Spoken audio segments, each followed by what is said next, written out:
Hi guys, how you doing? My name's Ben, I'm that bearded guy, and this week I've been playing Super Mario Bros. U Deluxe for the Nintendo Switch. Now you can easily be forgiven for missing the release of this game entirely, as it was overshadowed by more prevalent console game releases, so let's take a look at this one.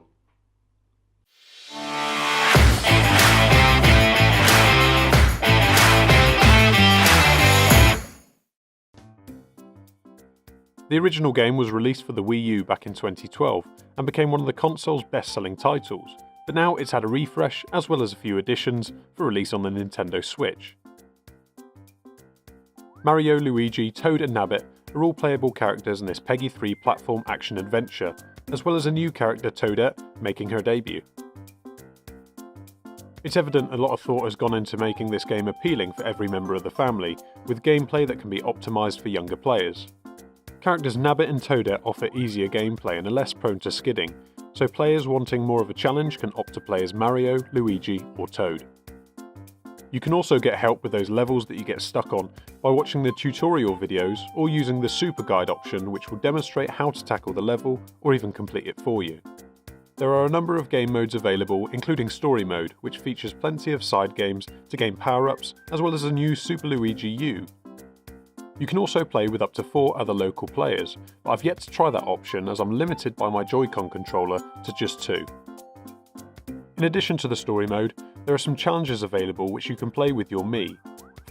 For those that don't know, the Mii is a customizable avatar that you create with your Nintendo Switch. There are a number of challenges available, which include Boost Rush and Coin Battle, to name just a few. Now, as good as the game is, I do have some issues with it. Firstly, the game controls simply don't feel as intuitive as the previous Mario games, but I can't quite put my finger on exactly why. Some of the controls in their native form are positioned so you have to hold one button with the pad of your thumb, whilst hitting another with the tip. Secondly, the game's main theme is forced upon you repeatedly for much of the game with no option to turn it off. Whilst it is very catchy, it does get a tad annoying after a prolonged period of time, and for some reason the enemies even stop to do a jig in time to the beat. Lastly, and probably the biggest issue I have, is that the game doesn't really bring anything new for the Mario franchise. Whilst there's plenty of old favourites in terms of power-ups and suits, there doesn't seem to be anything particularly groundbreaking about this game. Now, with all that being said, I have to admit that I did actually quite like the game and found it a lot of fun. But in the name of full disclosure, I did manage to get through the majority of the story mode in just a matter of hours. But if you're one of these players who like to take their time and collect all the items to access bonus levels, then there's substantially more content to work through.